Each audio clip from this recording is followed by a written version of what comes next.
Ian. Dave. How you doing, buddy? I am great. I'm especially excited for this episode. Yes, so here on the Apex Adjacent podcast, where I'm Dave. And I'm Ian.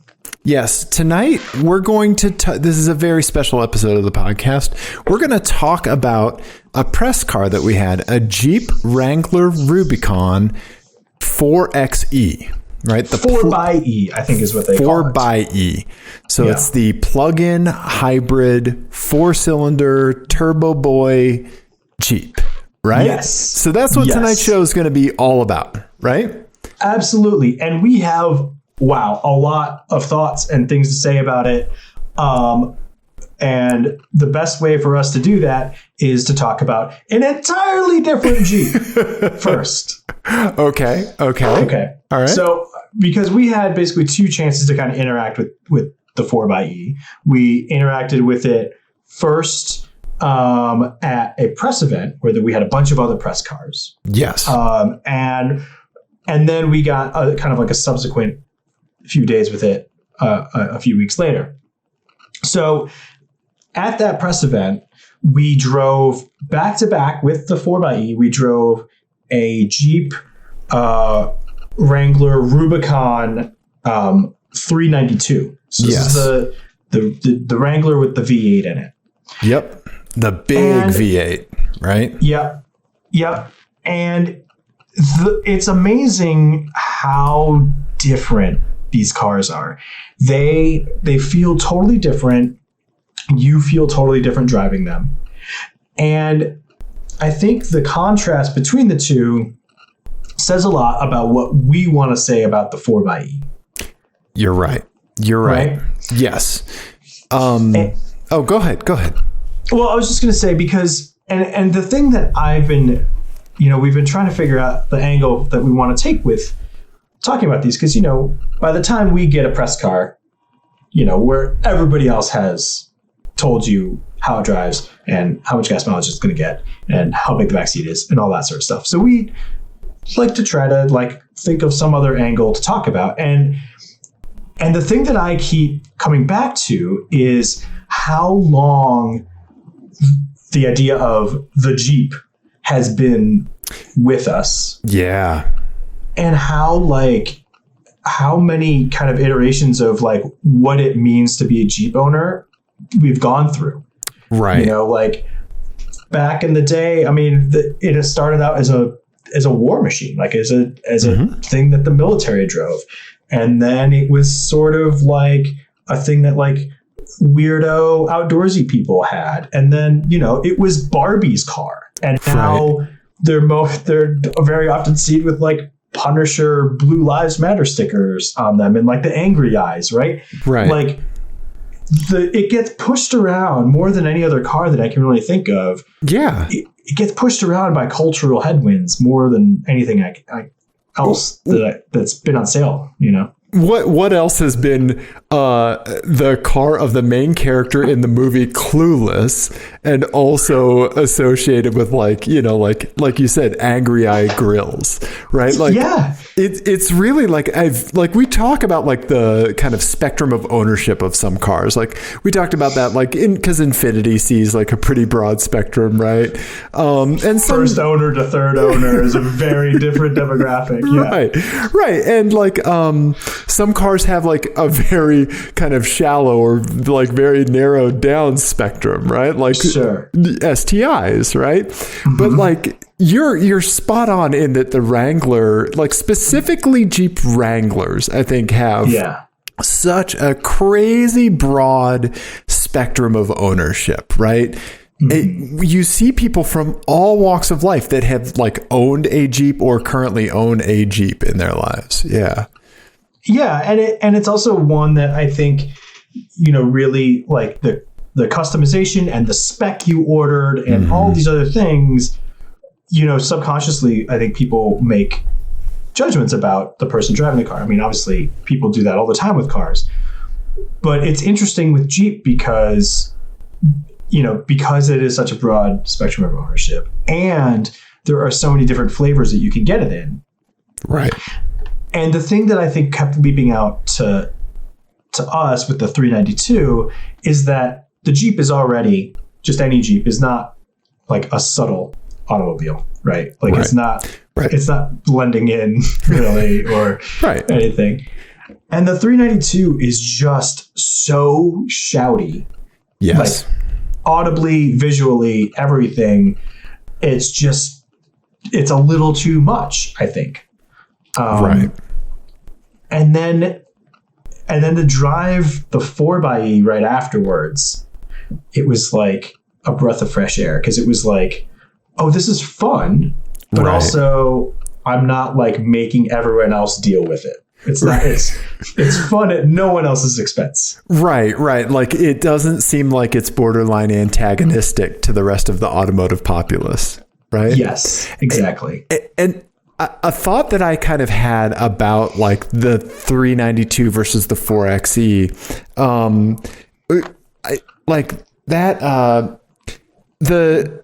So the 392, like the gearing is very low, right? Mm-hmm. Like it has tons of grunt. You're not going to like burn off the line or anything like that. Like it is a V8 that's geared for like rock crawling.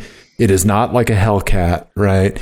It is very torquey, very low end, very V8. And when we drove it, I said it was it's more truck-like than any truck I've driven in the last like 10 years, right? Yeah.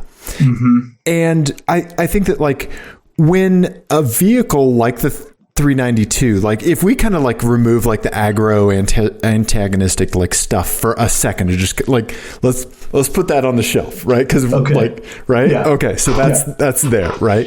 And like the more a vehicle is designed to excel in a specific space, right? Like rock crawling, right? Mm-hmm. The less that vehicle is tolerable in other spaces, right? The less it's good in other spaces, right? Sure. And conversely, the opposite is true, right? The more vehicles that a vehicle can just kind of pass in, the less spaces it can excel in. Right. Mm-hmm. Yeah. And so kind of automotive ownership is largely for individuals, should they choose to do so. It's about finding the vehicle that kind of makes the compromises in the places that you want it to. Right.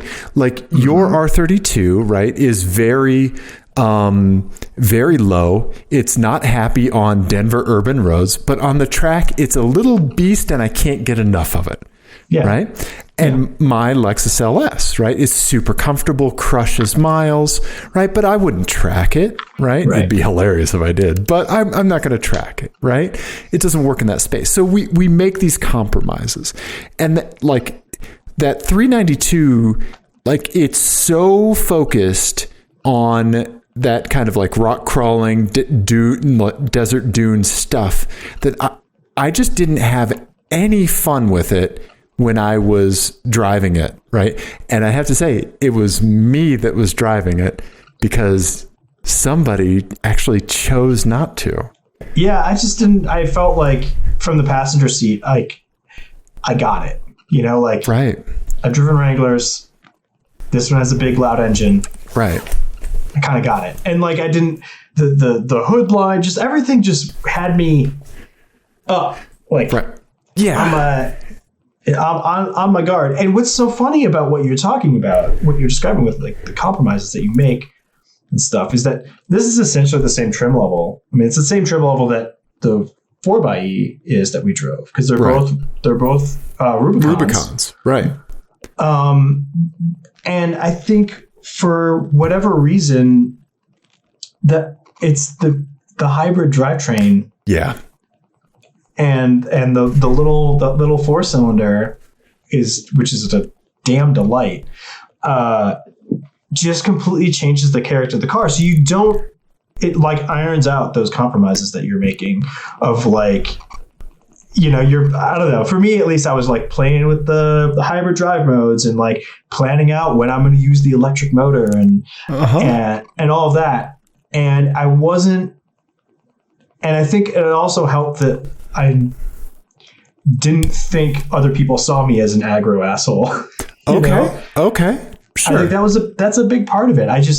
don't feel comfortable in cars that are seen as aggro asshole cars. And for whatever reason, this probably says way more about me than it does the car, but like, I couldn't untangle that. I couldn't untangle the Angry Eyes, Punisher, Blue Lives Matter stickers from the 392. Right.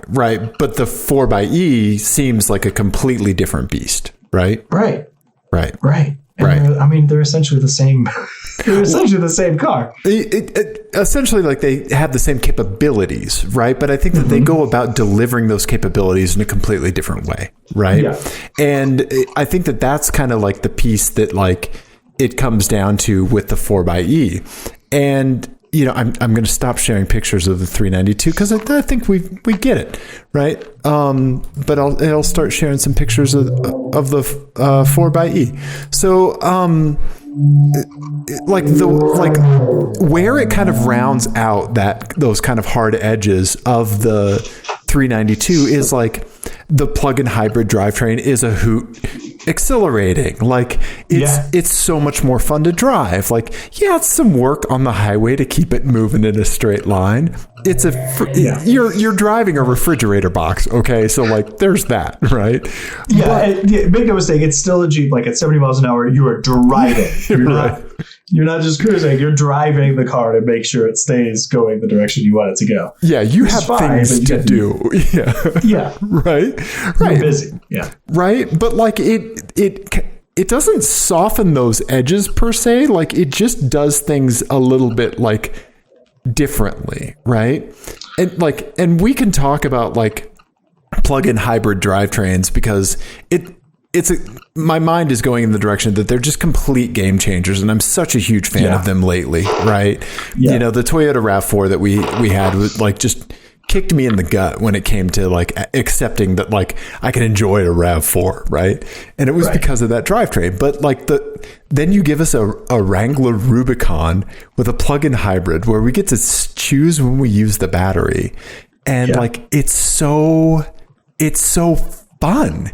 It's fun. We had a good time. Mm-hmm. You know, I thought of another, while you were talking, I just thought of another analogy to describe these two cars. And it really kind of goes back to what you're saying about like the way that it goes about. It does the same things. Right. But it does it in just a way that's a little more restrained in a way, right? Despite like the bright blue accents and the all the shouting about being a hybrid and all that. Like it's a karting analogy, right? So, you know, when you go to a rental kart place, there's always the guy and it's always a dude who's like super aggro and like on the slow out lap, tries to pass everybody and is crashing into people. And, you know, before they get in the car, he's like super loud and obnoxious. His racer name's always like Ricky Bobby or something. Right. You know, and then I think of our good buddy Matt Murphy, who will go to a kart place in his, you know, suit and tie from work. Right. Who is a quiet person. He's fairly soft. He's a soft-spoken dude. Yes. And then just fucking annihilate everybody. But just do it without shouting about it. You know? And this is the same way. Like literally, I did an off-road trail with this thing, with the whole family. Right. And you can put it in electric mode when you're off-roading, and like 4 low works. Low range 4-wheel drive works in electric mode, which is fucking great. It's so awesome because I'm not a super confident off-roader. Right. We just haven't done much off-roading. Right. Yeah. Right. I know enough. I've done enough off-roading to know that I'm not going to get myself into a crazy situation because all of these cars are way more capable than I am. Right. Like than you think they are. And this thing, like I picked like an easy moderate trail or whatever, and it was not even breaking a sweat. But being able to like hear the tires and you know, really easily communicate with someone who's spotting for you and all of that stuff, because there's no noise other than the tires scrabbling for grip. Right. And a gentle breeze. Right. Yeah. Right. Yeah. And I mean, a million questions from the children in the back, but it was just so fantastic. And like the torque was obviously just instant. Right. So, and you didn't even think about it. Like in low range and electric mode, it was like a game changer, like a revelation. Like it's the best off-roading thing I've ever done. Right. It was so cool. Yeah. But the thing is, I could have done that same trail on the 392. Right. But I don't think I would have enjoyed it as much. Honestly, I think it would have been more difficult to like modulate the throttle and do all of those things, and it would have been louder. I would have felt self-conscious about it. See, right. There you go. And this was just a joy. It was just fun. Right. Now, I think about like when I used to go road cycling. I haven't been road cycling for a while, right? My goal is to be like the road cyclist that nobody ever sees, right? Like I'm blend in with traffic. Like I follow all the rules. I'm not an asshole, right? And so like you kind of stealth your way through and you're safe and everybody's good, right? Yeah. You know, you wear your bright colors and you're solid, right? Versus like the cyclist that's like, you know, like making like deliberately riding like two, you know, side by side, not single file, like, you know, like the road is just as much ours as it is your, like that kind of stuff, right? Like being noisy and existing in the space is being very different than just like existing in the space, and it's directly correlated to the quantity of enjoyment I get out of it. Right? I don't need other people to know that I'm on the trail. I don't need the exhaust of like a giant V8 echoing off the canyon walls when I'm scrabbling up the rocks, right? You know, that's just not what I'm looking for. Like when I'm on the racetrack or like in a tunnel, sure, I want to hear some beefy exhaust. Cool. Okay. Like that's the setting for it. Right. But the setting for a Jeep Wrangler Rubicon, like I don't want to be a nuisance. And like, I want an opportunity to see some wildlife. I don't want to scare them away with a big V8, right? You know? Yeah, no, absolutely. And that was the other thing that we kept commenting on when we were doing this, is like, oh, this is because, you know, when you're a hiker primarily, like we are, like we go out and go hiking and camping and stuff. You know, the off-road trails are sort of a nuisance if you're by them, because everything's loud, and you know they're usually not like. They're not always like the most conscientious campers and stuff like that. And this just felt like, oh, this is a way that you could do this and feel like you're being respectful and you know, enjoying nature and not like destroying it as you're doing it. Exactly. Right. Yeah. It was fantastic. I loved it. Yeah. Yeah. So my wife and I took it through Rocky Mountain National Park. We did Trail Ridge Road. We had a fantastic time. It was gorgeous up there. And it just at altitude, a turbo, like it's perfect. You know, we had the windows down a little bit, you know, it was pretty chilly, and like, it just got us to the place where we wanted to be. No muss, no fuss, like up the switchbacks and everything on the road. It was fine, you know? Yeah, it does really well on those roads too. Like, I mean, it was surprising how well it did. The other thing too is that, you know, we keep talking about how restrained it is. I should be clear. This thing makes hilarious noises. Yeah. Like between the electric motor and the turbo noises, there's like a lot of induction noise and that sort of stuff. But it feels more like it's for you. You know, it's like it's not directed at people. Right. Like the 392 feels like it is, and the angry eyes bullshit and all that. This just feels like it's fun for you. It's, you know, because you're the only one hearing the turbo noises and the electric motors and stuff. Yeah. But yeah, it makes hilarious noises. Yeah. My wife's take on a vehicle, especially when we get a press vehicle, I think is always really interesting, right? Because like she loved the RAV4 plug-in hybrid. She loved this Wrangler Rubicon. To think that like my Lexus RX 450h driving wife, like loved a Wrangler Rubicon, like, and like you saw the enthusiasm in her face when we talked about it, right? Like, yeah, you know, yeah, she was into it, you know? Yeah, hated the Miata. Yeah, Jenny was the same way. She did not like Miata, but she loved this. And, yeah. And she kind of has a complicated history with Jeeps and Jeep stuff and all that sort of stuff too. But like, I think, I don't know, this thing just has a feel about it that is different than the other Wranglers that are around right now. And it's not deniable. Like, it has a personality that's just infectious, right? Yeah, it really is. Right? Yeah. Yeah, it feels like it is genuinely up for anything. And it makes us, like, it makes I'm sure for you as well, it makes me reflect back on like things that I saw about Jeeps when I was a kid that made Jeeps seem fun. Right? Like the Jeep Hot Wheels, the Stomper trucks. Remember Stompers? Well, the Power Wheels. Yeah. You know, right. Power Wheels, remote control cars, like going over like stuff, you know, like all of that it made me think of like all of the fun things that like are encapsulated in whenever you just see that grill. Right. Yeah.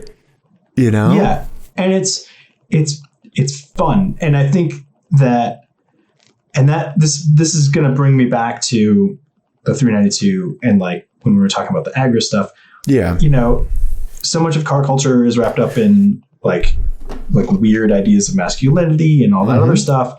And I feel like, you know, if you are self-consciously like putting out there, I'm a dude. Right. This is what that means. Right. Then you're not having fun. You're not like living outside of yourself and just like letting things happen. Right. And having fun. Right. Those cycles could be allocated elsewhere. Right. Right. If you have to constantly evaluate like, oh, are people seeing me in this way, then that's not just living your life. Right. Right. And I think that this is, you know, it's very like, because it's not trying so hard to project some particular image. I think it is just fun. Right. I'm going to be really upset when somebody puts a fucking angry eyes feel on this, but you know, it's great. I'm so into it. I love it so much. Right. Yeah. Yeah. It's something that like I think about a lot. Like I think about driving it. I think about like it's way more refined than it has any right to be when it comes to like the interior accoutrement, right? Like all of that stuff. Like it's great. It's fun. Yeah. Like it makes me smile, right? Yeah. I honestly, it's my favorite press car we've ever had. Right. You know, I think including some of the like crazy sports cars that we've driven and all that sort of stuff. I just like the way that this is like pushing back against sort of the way that the culture around a car is. Yeah. And this sort of moment that we're in right now.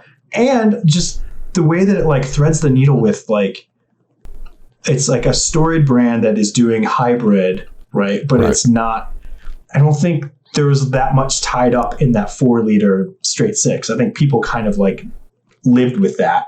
Right. You know? Right. And but like that wasn't the central part of the Jeep wasn't the engine. Right. It was the Jeep. Right. And so it doesn't feel like a betrayal when you move away from that and move to a more modern drivetrain. So they have that leeway to do that. And they just did it in just like a really great, like pretty flawless way. Yeah. Right. Like it would be something that would be easy to kind of like try to minimize. Right. And I think that Jeep kind of initially did that with the turbo Wrangler, right? Or when they started, I think it was when they were still FCA at the time. They were calling their system a mild hybrid, right? They were kind of like trying to and the Rams, yeah, they were trying to soft walk that in because they knew that their demographic associated that with Prius drivers, and that their demographic just wanted to roll coal on those people, right? They're like, what? Like I've got a hybrid? No, like fuck no, you know, right? right? Like, so like they're just trying to like bring that in like really gently, like, oh, it's a mild hybrid, you know, like, yeah, it's it's a mild hybrid, you know. And this is like the way that they adopted this, like they're just letting it be. They're like, look, yes, it's really freaking good. We're putting bright blue stripes on it. You're going to be able to see that it's the plug-in hybrid from a mile out. We're freaking owning it. We're out and loud. Here it is. Deal with it. Right? Yeah. Yeah, absolutely. Yeah. Right? Yeah. I mean, honestly, I cannot wait until there's like a full electric version of this thing, because I think it's going to be fantastic. Right?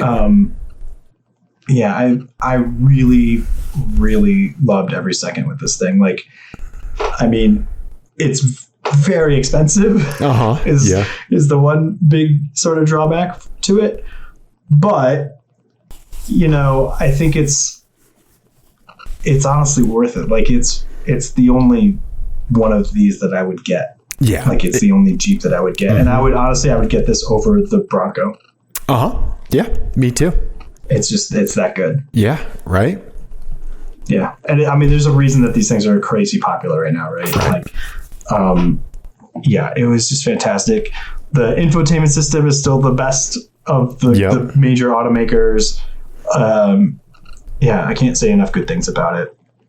I think that like when you get a Jeep like this that like rounds off those soft edges, like, or rounds off those kinds of edges, or repackages the capabilities in that kind of more digestible pill, like that, like it goes against like so many of those things that we've seen about kind of Jeepness, where it's like, you know, like a little cultish, right?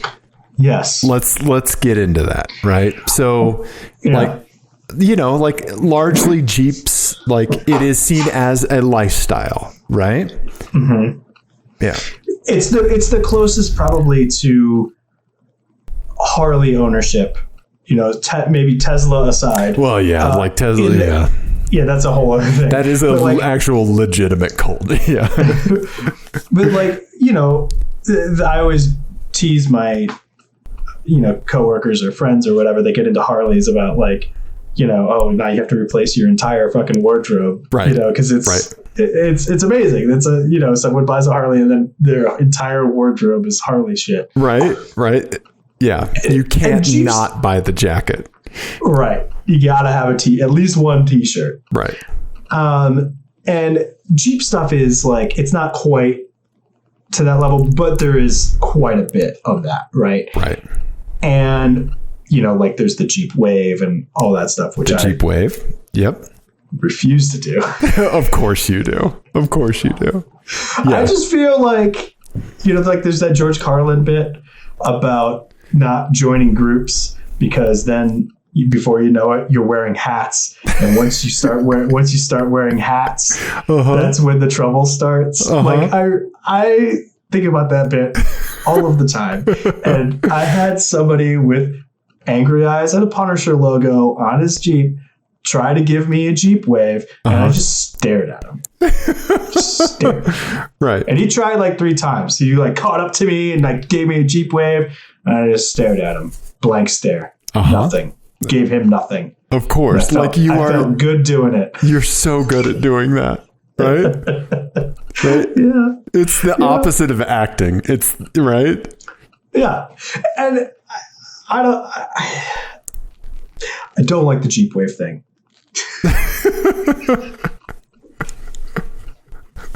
You don't say that Ian, who hates any kind of obligation foisted upon him by society, right, doesn't like the Jeep Wave?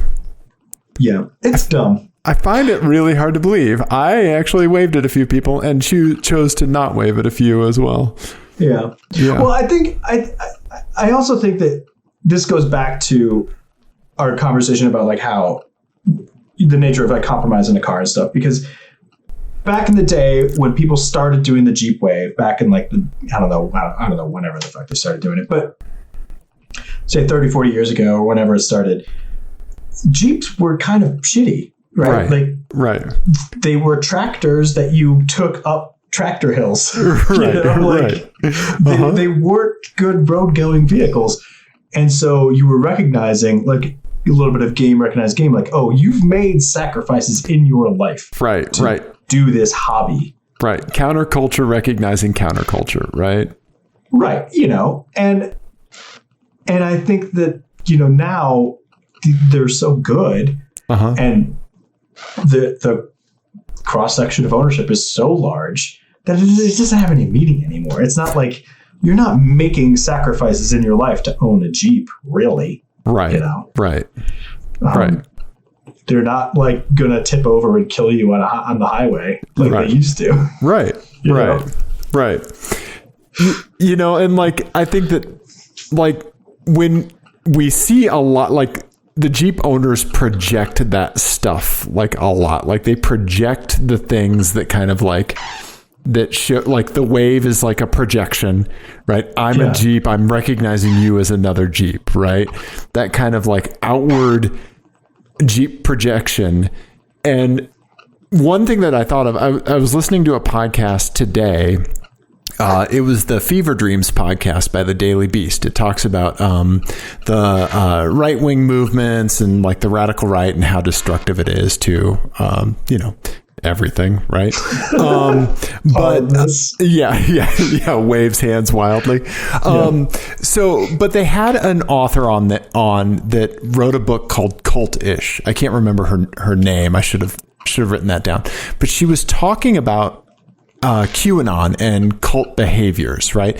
And she touched on everything from like multi-level marketing schemes to CrossFit to, to Nexium and QAnon, all that kind of stuff, right? Because it's all a big spectrum of cult stuff, right?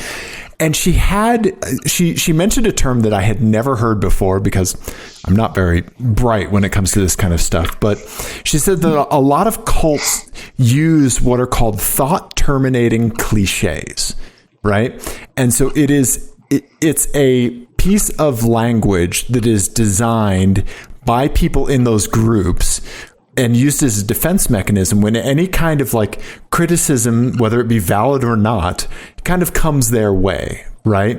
Yeah. And I instantly thought of like the wheel covers that you always see or stickers that say like, it's a Jeep thing you wouldn't understand. Yeah. Right. Yeah, they're meant to be conversation enders. You're exactly right. Right? Like I'm here, you're there. Like, and that's where it's going to stay. Right. Yeah. Unless you come around to me.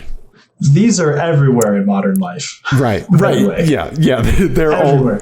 They're all over. Like QAnon folks will say, trust the plan, whatever, all of their crazy manifestations or ideas never manifest. And it exists stuff. The author gave an example of like it being very pragmatic that we hear in daily life. Like when people say, oh, boys will be boys. Right. That's a thought terminating cliche. It's just like, I don't want to talk about this kid's shitty behavior anymore. Like conversation over. Right. Well, and not to climb up on my particular soapbox that I love, but thank you for your service is one of those. There you go. That's a conversational one where I'm giving you all of the information you need to know about what I think about you. And I don't need or want to know anything more from you. Right. And actually it like often puts somebody in an awkward position when they hear that, right? Like when they're on the receiving end of a thought terminating cliche, right? It's weird, right? Yeah. And so like, I was thinking about like, there is that kind of portion of Jeep owners that like, and it's okay that like people make like Jeep ownership part of their identity, right? That's like a big old man Lexus is part of my identity, right? For a while, a Saab Viggen was, and it always will be, right? You and your little track monster, it's part of your identity, right? Like these are the things we like and we embody them, right?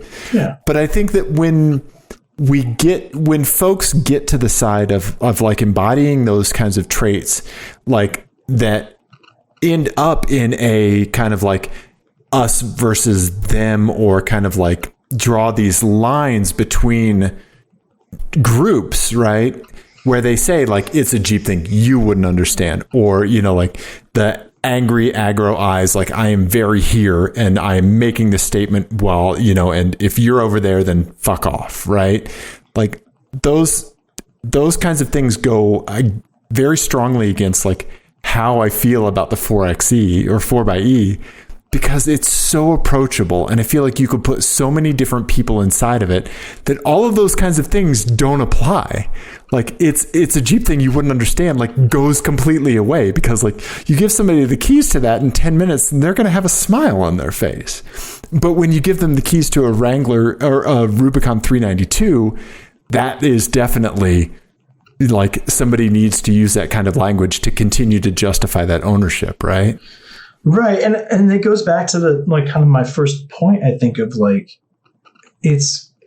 I cannot get my head around how different these cars are. Yeah. Being so similar. They're both Wrangler Rubicons, right? They're both Wrangler Rubicons. Of the same generation and everything. Right. And but they exist, I feel like, in totally different parts of the culture. Yeah. And they're just having a different conversation with the people around them, and it's crazy. It's a really cool, and also it really points to like the different ways that people see Jeep and Wranglers specifically. Like it's the only car that I can think of, you know, like the Miata comes close, maybe the Mustang, that's been around for so long and has had so many different lives, like cultural lives. And so many of them exist at the same time, because I think there are still people who see them as Barbie's car, and there are still people who see them as the aggro Jeep thing, and some people see them as military vehicles, and like all these, and some people see them as hobby things, right? And they're all rattling around in everybody's head at once, and whichever one of these like ends up speaking to you while you're driving it, it's not wrong. Right. It's just, you know, it's a mirror, right? It's telling you where you are. And I think that we enjoyed the 4xe much more than the 392. Obviously says a lot more about like which one of those things were, you know, which one of those like loose screws rattling around in there. Right.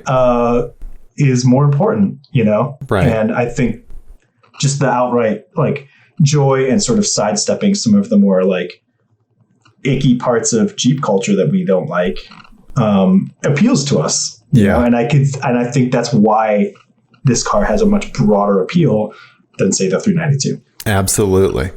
Absolutely. Right. Yeah. I would like to submit some evidence into this trial. Okay. Now, Dave has warned me that he has a bit involving showing pictures of my dumb face. So I think I don't want to vilify the 392 anymore, right? Because it exists. Okay. Right. I have the 4xe. I'm happy. Right. Yeah. But I would like to call out just, I think if people listen to the show, maybe you've listened to us a bunch before. You get a feel for what us idiots are all about, what we do, right? You know us. You're our buddies, right? We're friends. Okay. You're hanging out in the virtual blanket fort with us. Okay. So you know us, right? Okay. Ian, this is a section of Ian and my faces when we were driving the 392. Okay. Yeah. All right. I would like to submit. You took some great pictures, by the way. Thank you. I would like to submit Exhibit A. Okay. This is you like really trying to figure out like what this thing is all about. You're obviously not happy to be where you are, right? Yeah. I don't know. I don't have any comment about this, this face. Look at this blank stare. You're just mentally, you've gone into your mind palace and you want to be in another car. Someone gave me a Jeep Wave just then. I was staring at them. I would like to point out this is when you were specifically mentioning the price of the 392. You remember how much that was? It was $63,000. The 392? Yeah. Oh no, that's what the 4xe was, right? Right. Oh. 392 was over 90 grand. Oh, that's right. I forgot about that. This is the Come on, man. That's a terrible picture. Now this, right? I think that this says a lot. Okay. All right. This is when I had to stop to pee because I always do. Right. Mm-hmm. What did you do? I was checking my phone to see if I could find an answer of why my hair looked like that. Your hair was fine. It was wind blown. We were outside all day. Right? But where were you?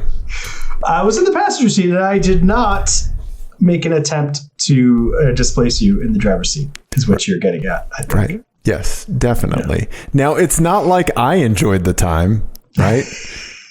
Like, also, this is like token truck bro, right? Like, yeah. I'm the truck part of Apex Adjacent. If and anything... The V8 part. Yeah, right? I should be liking this more than anything. I didn't. Mm-hmm. Right? Yeah. Out of the two of us, right? Yeah. I mean, look at our faces. Like, we weren't really that happy. Well, because I think, on paper, louder, bigger engine, at least me, I should be in. Yeah, right? We thought we would have a hoot, right? We thought we were basically driving a Hellcat. Yeah, I was so excited to get into it. Because I've driven that engine in other products, and I loved it.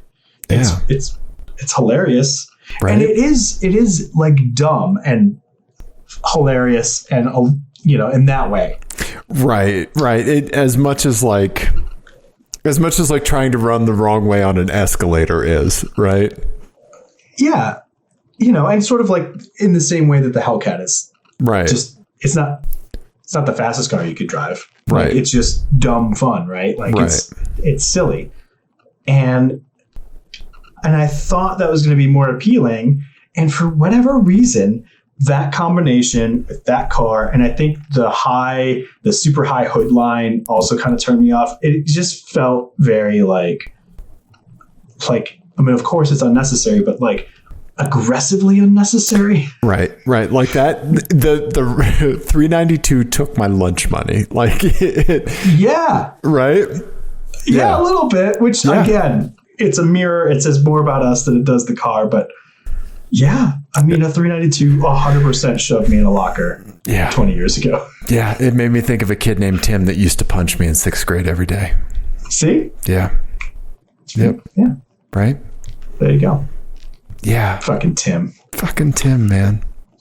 Tim and his 392 cubic inch engine. Well, we're over here tooting and boosting in a 4xe. Right? Yeah. So great. Yeah.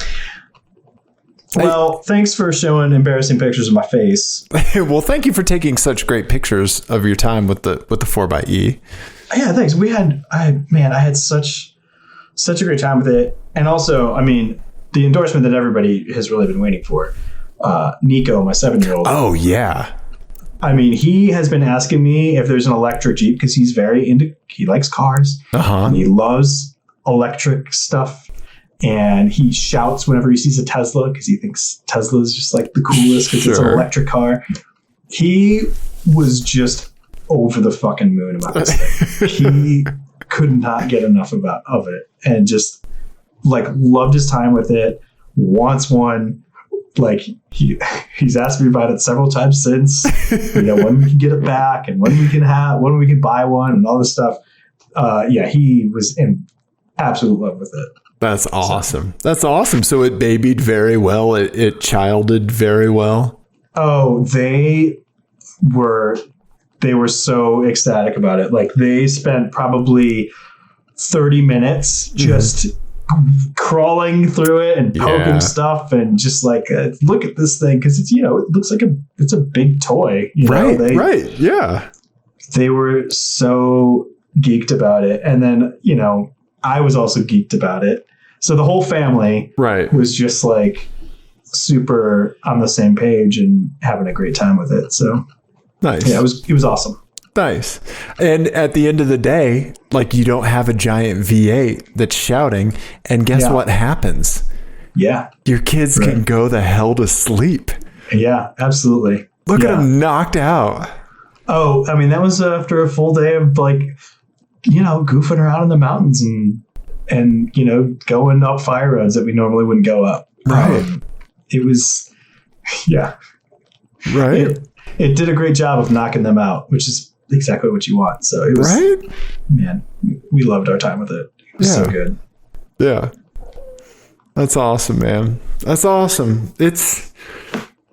It makes us think. It sticks with us, right? Mm-hmm. Yeah, it's definitely one of my favorite press cars we've gotten. And we're going to talk about this again with the you know, I think every time we drive a plug-in hybrid now, but yeah, the plug-in hybrid thing just really is sort of the ideal situation, right? Like, because it works for everything. And at this point, it makes every car better. Like, and it's different than it was even just 5 years ago.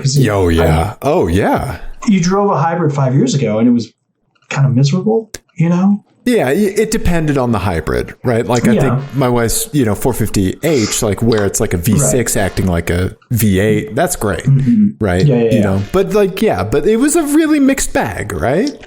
Yeah, and I think at least the last few that we've driven, like, man, they're fun. Yeah, and they've got it figured out now. I was telling my brother-in-law, like, because they're in the market for a new car, right? And he was like, just like on paper looking at, I think like an Audi, maybe Q5, like versus the Q5 plug-in hybrid that I think is new, right? And he was like, well, it's heavier and it's like, and it's this and that, and it's more expensive. And I was like, you need to just throw paper away when it comes to like comparing a standard vehicle to a plug-in hybrid vehicle. You have to judge all of this stuff now with your butt because it's so different. Like, you cannot be stat driven. Like, you have to go experience it, you know? And it's more stuff that may break down the road, but like, if whatever, like it's an innovation that like I'm super behind with like drivetrain changes like this. Like, I freaking love it, man. Yeah. Like I said, if you make me like a RAV4, come on. Like, what pill did you give me? I know. Right? Yeah, I keep thinking the same thing. And, I'm, again, the Jeep, like, I'm not a Jeep person, but like, there's just like some magical combination. And maybe that will wear off when everything is like this and everything's back to kind of level playing field or whatever. But right.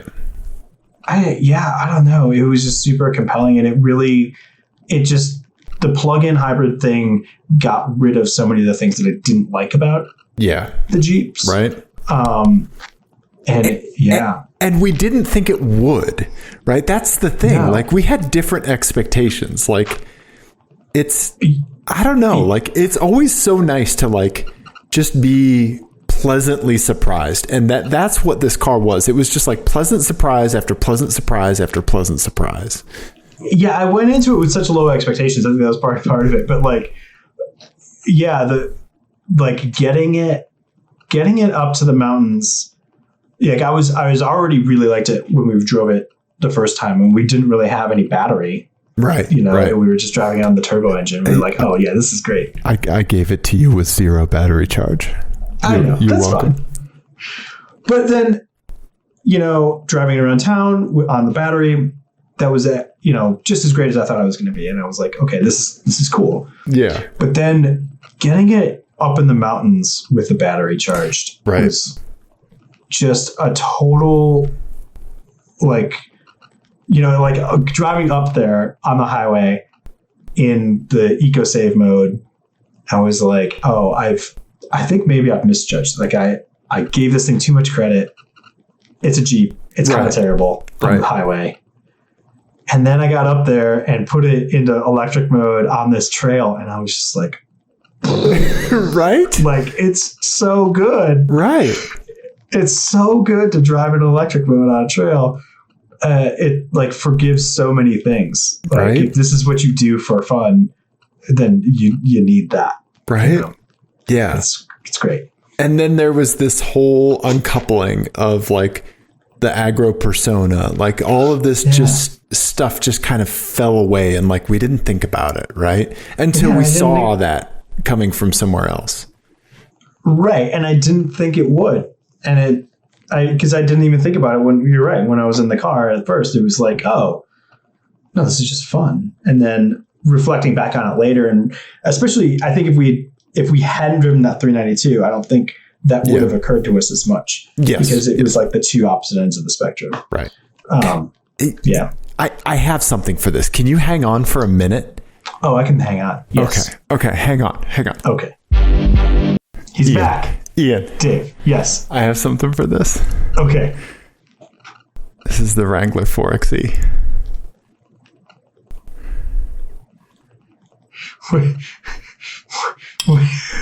Is it cake? It's cake. It's cake? I have it. Oh, and you're eating it too? Is that what's happening? I am. I appreciate you shoving your mouth full of baked goods Chantilly cake. during the show. This is the Wrangler 4xe, Ian. Your cake and eating it too. That was definitely worth the wait. Worth the wait, wasn't it? It was worth me running on a hardwood floor in socked feet and running up and down wooden stairs. Yeah. Putting my life at risk in my own house. Yeah. Yeah. Oh, he's still going. Still eating it. Still I'm going to finish it. putting things in his mouth during an audio. Yeah, everybody recording. loves it when people eat on a podcast. Uh-huh. Mm-hmm. Well, I think we done plumbed the depths of the Wrangler 4xe. We did. 4xe. What do you say 4xe? I don't ever trust me for saying something. Don't ever use me as a source of truth for how to pronounce things, spell things, where things are located, like what happened when. Yeah, don't. I will say I think 4xe is very corny, but whatever. We'll go with it. Hey, whatever. It works. You could call it like Flippy Magoo, like whippersnapper, and I'd still love the freaking car. I don't care. You could call it Dave is an asshole, and I would like the car. Yeah, the 4xe is it's clever. Sure. Yeah. You can name the car my social security number, and it's fine. Right. Yeah. It better be good to get away with that cutesy of a name. Right. And it is, so it does. Yeah, right. But that, I think, wraps up our very special 4xe episode. We will be back to regular programming next week, by which I mean barely talking about cars. If you enjoyed this, what should the people do? Should they have enjoyed this? Well, I think if you're in the market for a Jeep, seriously, you are doing yourself a disservice if you're not driving a 4xe, if you're not at least looking at it. Period. That's it, right? Like you are causing yourself a massive blind spot, right? So that just needs to be said. Should you be looking to buy a Jeep, right? Then, we definitely need to thank Stellantis. Is that how you pronounce it? Right? So Jeep for giving us this Jeep for a week, right? Yeah. We're very, very thankful for that. So, So anyway, if you want to see more stuff like this, if you want to see Ian and I like nerd out over a vehicle, like get some folks to subscribe to us on YouTube, and we'll get some more chances to have vehicles, right? That's the kind of stuff that's driving this, right? Or on the iTunes, maybe when you go see your family for the holidays this year, go subscribe all their devices to our show. Please do. Please do. Yep. And then, email us, apexadjacent@gmail.com. You can call us and leave us or text us at 720-515-1391. Yeah, 10th caller gets nothing. and we're all in all the media social places. Yeah. We love you, everybody. Goodbye.